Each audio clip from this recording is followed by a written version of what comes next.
not try to become an expert at whatever you do before freelancing. Now, if you're a beginner, so let's say software developer, you can get freelance work as a beginner software developer, as a junior.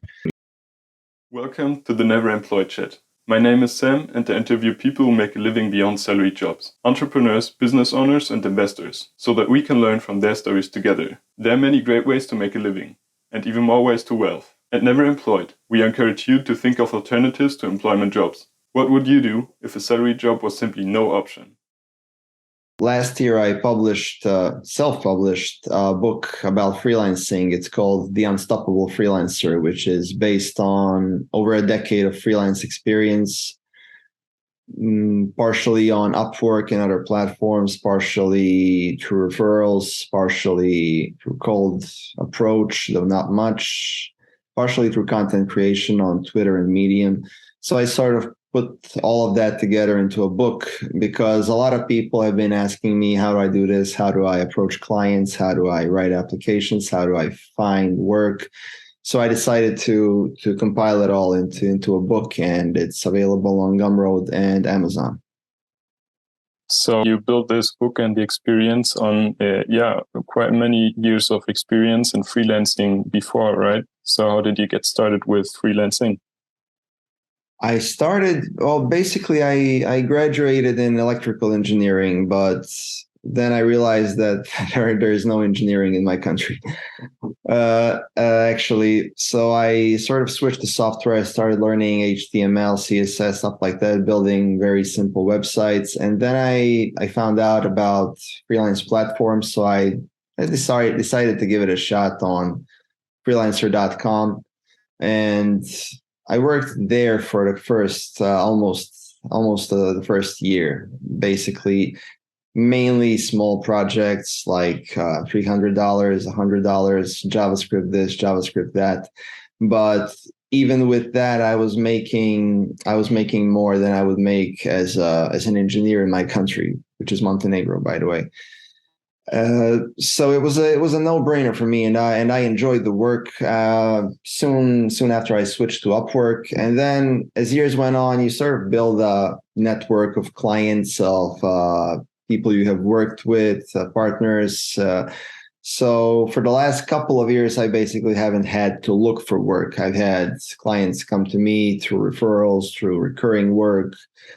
Some through my content that I create, mostly my Medium blog, which is about freelancing and productivity and so on. And I never looked back. So back when I started, it was a time that I didn't know a single person who was a freelancer in my immediate surroundings.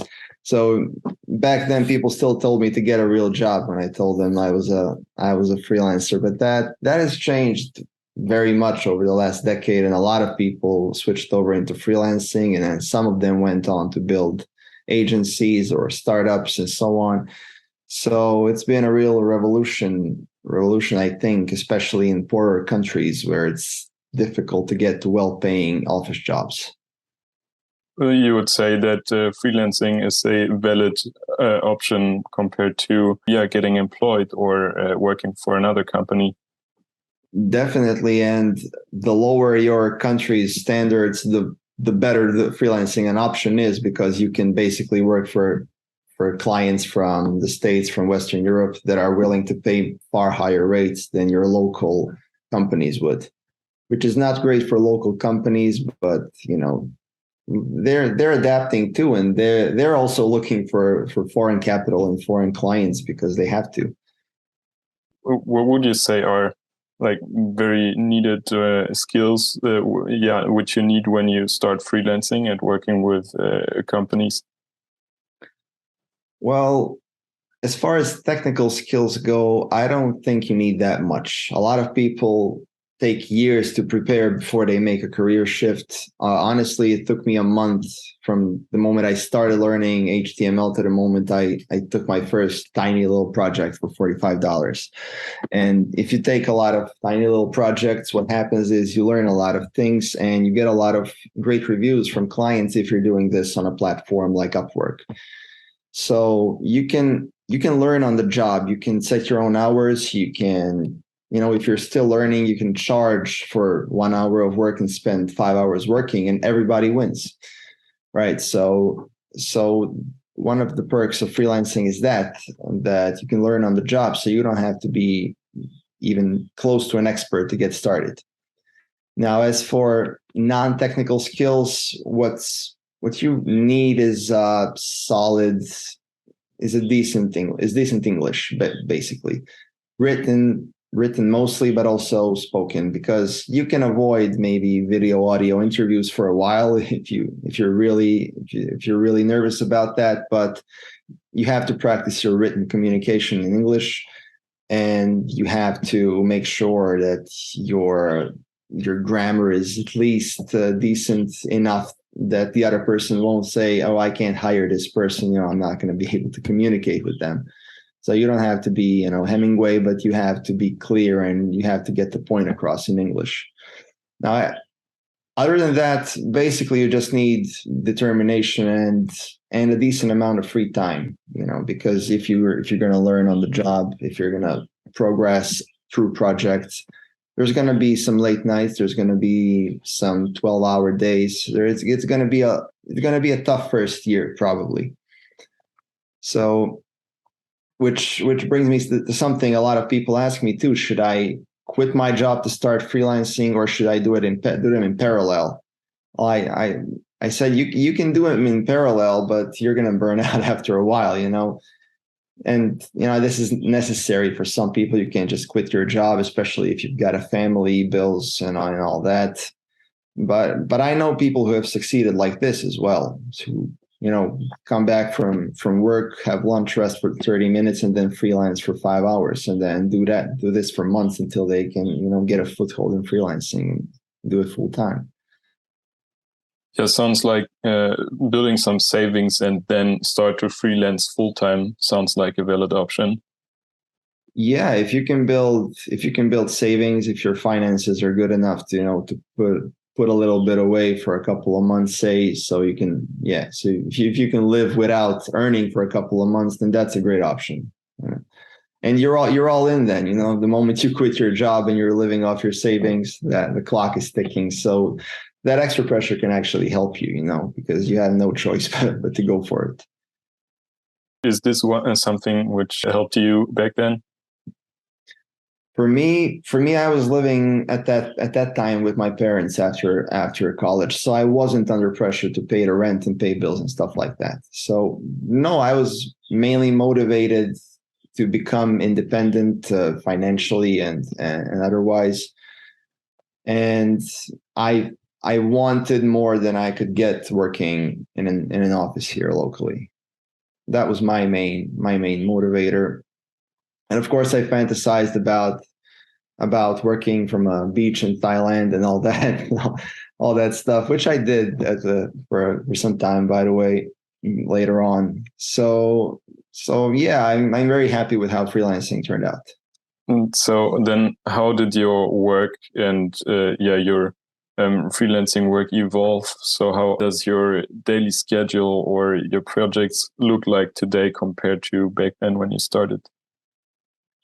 Well, when I started, it was very chaotic, which I was in my 20s also, and I wasn't thinking very much about a schedule. I just had, this project, I'll get it done. I'll work early in the morning, late in the evening, whatever happens.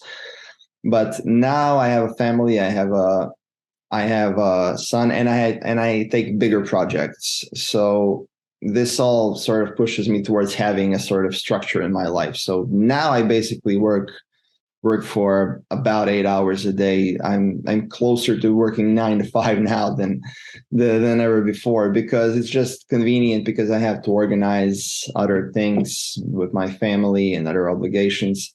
So, but back then I would wake up at 11, start work at 12, and then finish in the evening, and then repeat tomorrow, and then work on a weekend. And then it was pretty chaotic, which works for a while if you're single in your 20s, but the moment you get serious about life, it becomes a burden to an extent.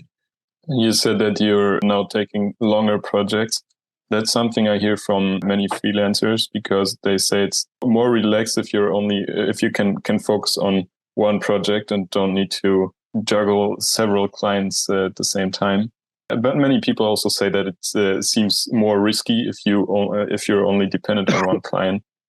Well, it's only risky if you don't have a good financial buffer, and if you're not confident that you can get a new client if this one leaves you. So I'm on the camp that you should probably have one or two clients if it's long-term work. Anything more than that, it becomes too much multitasking, too much context switching. It begins to complicate your life more than it's worth it, because there's overhead that comes with every client in terms of communication, sometimes meetings if you're working on a team, and so on. So I've had one major client for about 2 years now. It's close to 2 years, one major client. And along the way, I would take one smaller client at a time, maybe, sometimes none. Only at one point did I have 3 clients at the same time during these last 2 years, because to me, it's not worth it. Like, there is some risk, but I'm confident that I can just get a new client pretty quickly, and I also have other things that I can do in the meantime, like write for Medium, write maybe another book, record something, so I can always fill my time productively, and I'm not under financial pressure to have a job tomorrow if I lose this one. Obviously, you decided to be a freelancer and stay a freelancer, and not becoming an agency. Why don't you build an agency? Because I've thought about this, and I've had offers to do this, but I really don't want to manage people unless I someday build a company with my own product, like a startup or something like that. But in the service industry, if I need to find clients for these people to work for, and then I'm responsible for their salaries, insurance, and having enough work and managing, and then I have to have a lot of overhead on managing people. Me, it's not something I want to do. If it might be financially lucrative if you do it well, it probably is. If you can get, and I know some people who have made a lot of money, but they also work probably 60-hour weeks for at least a couple of years while they're building their agency. So this isn't something I want to do. If I ever go back to working 60-hour weeks, it will be on my own product as an entrepreneur, which I did once at one point, which was in 2013. I built a fantasy sports game simply because I felt like playing it, and the options weren't good enough. So, and that was a sort of fun project, which turned out to be a business that I ran for a couple of years, and then I sold it eventually, because for multiple reasons. The main reason was that some major fantasy sports companies in the U.S. were making so much money that the U.S. government decided to illegalize basically what they were doing. I mean, not illegalize it, but consider it gambling. And then once they consider it gambling, it becomes legally a minefield. And I'm not even in the States, and it's still very complicated for me. It would be very expensive if anybody filed any kind of lawsuit. It becomes a whole mess that I don't want to deal with. So I sold to a larger competitor back then. And by the way, they failed last year. They decided to shut everything down. Their own games and my games, they shut everything down just last year, because they couldn't deal with all the regulatory pressure in various countries. It sounds like you feel that you made the right decision to sell the company. Yeah, then definitely. I mean, even if they didn't fail, I was rooting for them, and I helped them along as a consultant a couple of times, but I didn't. I felt that it had become too risky and too bureaucratic, so to say, for me to keep going as a solo entrepreneur. they had their lawyers and resources, and they still struggled for years with this. So yeah, I'm happy with that decision. Selling the company, did it help you to invest or build some savings, or what's the result of selling the company? Well, it wasn't like I sold it for $1 billion. Yeah. I mean, it's not, it's not like I can retire. It was decent money, but it's not like I can retire after that. So yeah, I invested some of that in the stock market. I bought a car back then, I think, also from that. I was young.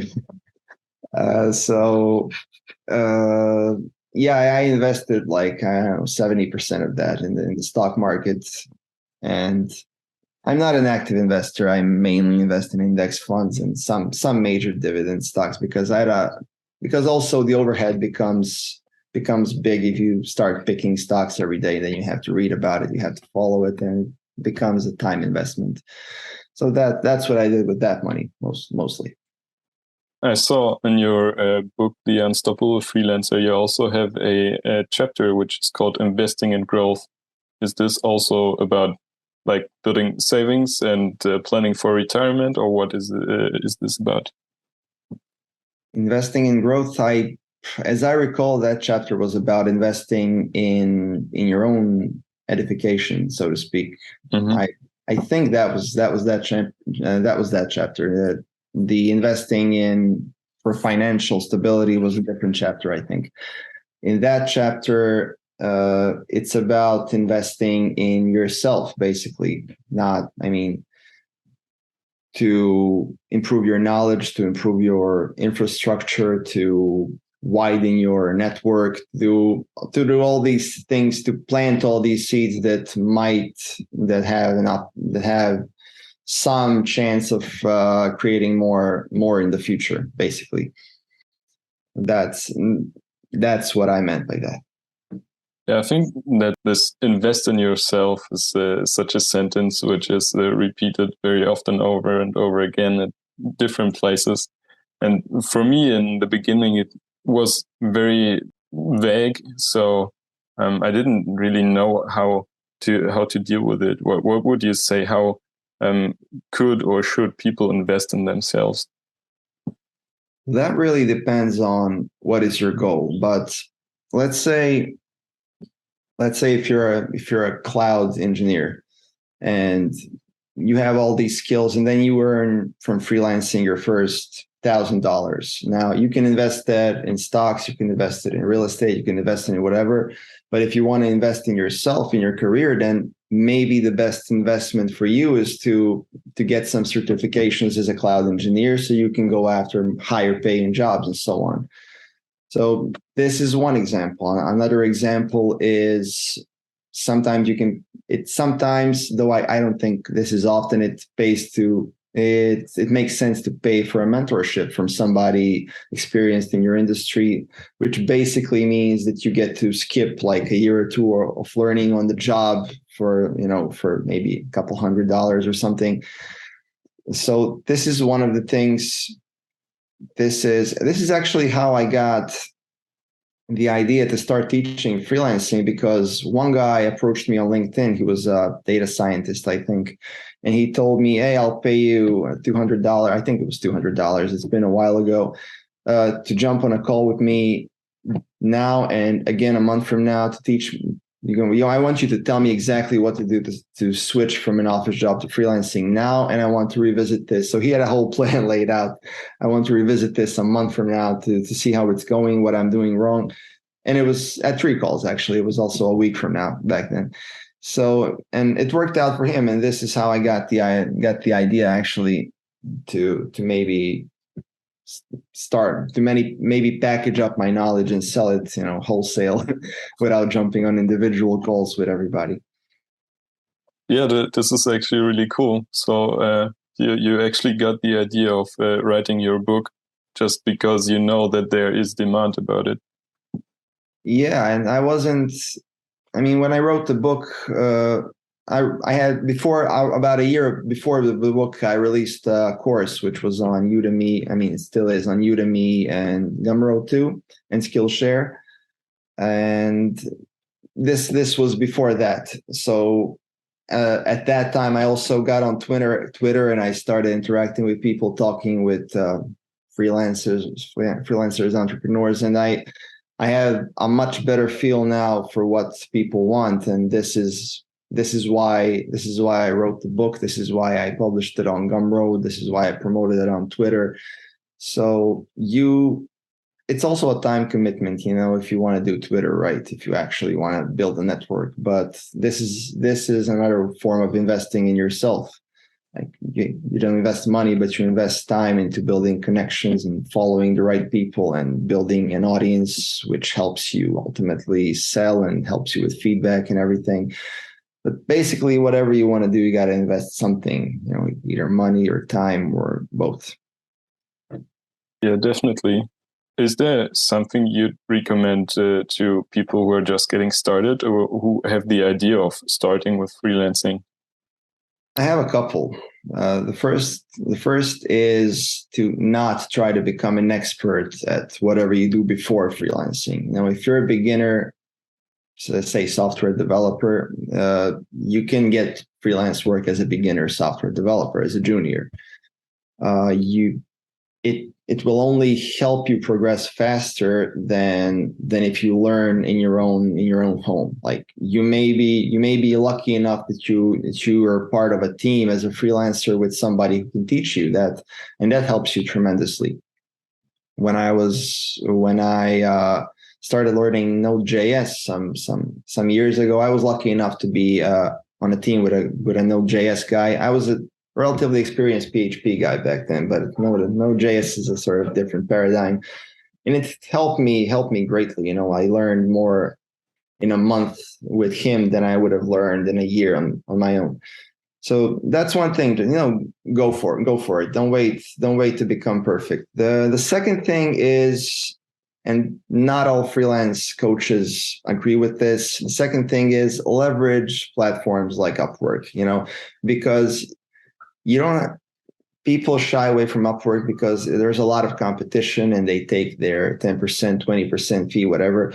But what Upwork does for that fee is provide you with a lot of access to a lot of clients who know exactly what they want done, and it saves you a massive amount of trouble as a beginner, because without that you have to do cold outreach, which is difficult, which is a skill, which is an impressive skill in its own right, whoever gets it right. I mean, it's marketing, and it's one of the most difficult forms of marketing, because you have to get someone to first open your email and then trust you, and then you got to convince them that they need this project done. And these three stages you skip on Upwork, because the guy already posted a project. All you got to do is convince them that you're the best candidate for the job.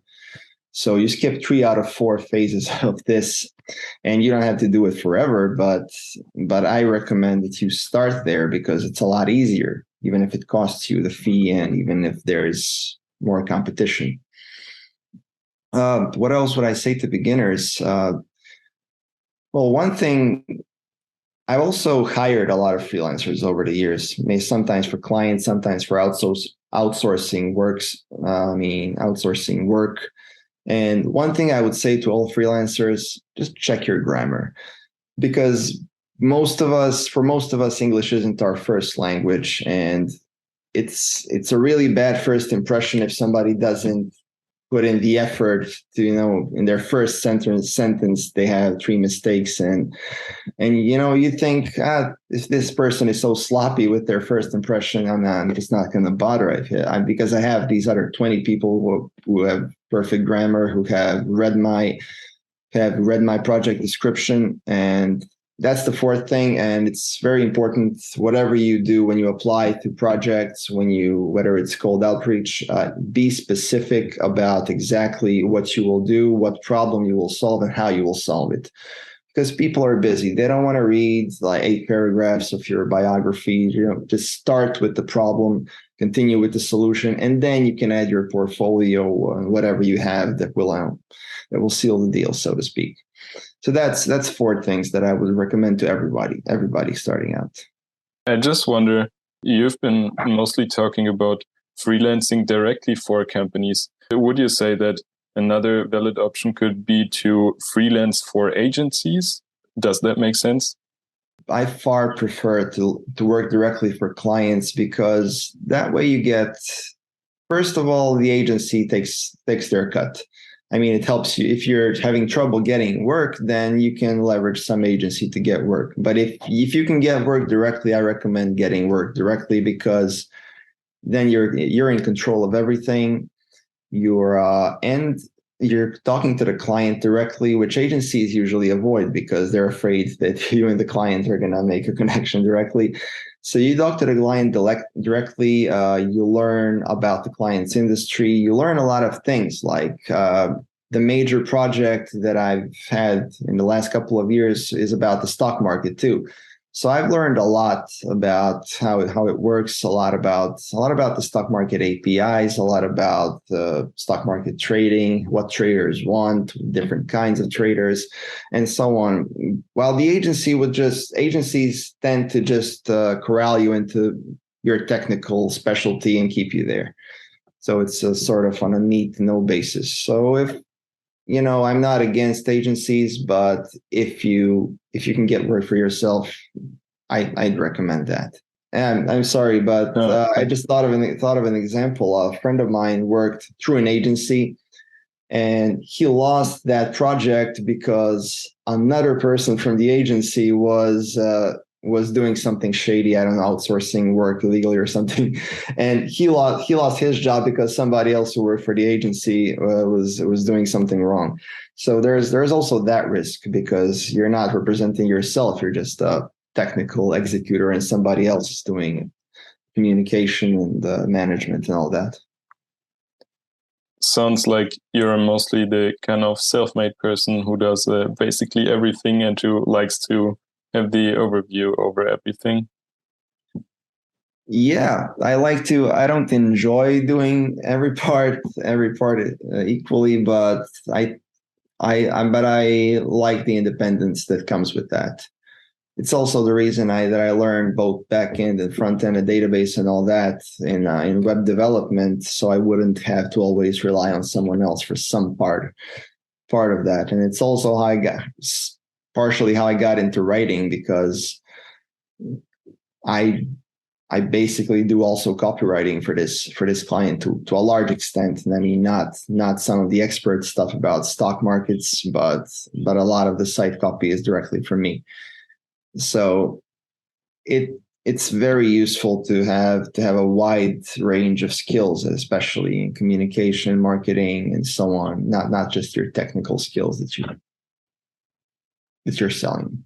And if you started again today, and what if a salary job was no option, how would you start and what would you do? I would talk to somebody successful who started last year, because I don't know exactly what the climate is for. If I want to start today, I would probably try a few things. I would try applying to some projects on Upwork. I would talk to some people who are successful already, but not as experienced, not like 10 years successful, maybe some who started last year and are growing fast. So I can get a feel for the industry, and I can see some of the best options. And then when you talk to people, you never know what happens. Maybe some of them will have a job for me, maybe. So it's always good to talk to people in your industry, and people are, surprisingly willing to help as long as you're not very needy. If you ask for advice, sometimes people will offer you a job. But if you just ask for a job, they probably won't even give you advice. So you have to manage expectations a little bit. Cool. Then thanks a lot for that many advice. Is there anything, or how could people eventually support you? Do you have any challenges where people may support you? Well, not for supporting me, but if you want to get started as a freelancer, I highly recommend visiting my Gumroad page. There's a course there and a book, and whichever you prefer, get that and see what I did to achieve success and what you can apply from that. Other than that, follow me on Twitter, on Medium. Those are free, so you can just. So I write a lot there too. It's just not as structured as the book and the course. So I can't say that I need support that I need support, but I do love the thought of helping people become successful freelancers. So I love to expand that more. So people can reach out to you on Twitter mainly? Yeah. Twitter is a good way to reach out. My messages are always open. So if you have a suggestion, question, whatever, feel free to reach out or tag me in a public tweet. That's even better. Everybody learns that. Then thanks a lot for taking the time. You're very thanks for having me, and you're very welcome. Thank you for taking part in this Never Employed Chat. Subscribe to my YouTube channel for more interviews with business owners and investors, or simply listen to the audio version in your favorite podcast directory. Make sure to follow me on all your preferred social media platforms, so that you never miss life-changing business tips. You find me on every platform with the account name samhartmann.com. Start a business, become successful, and tell me about it. See you next time.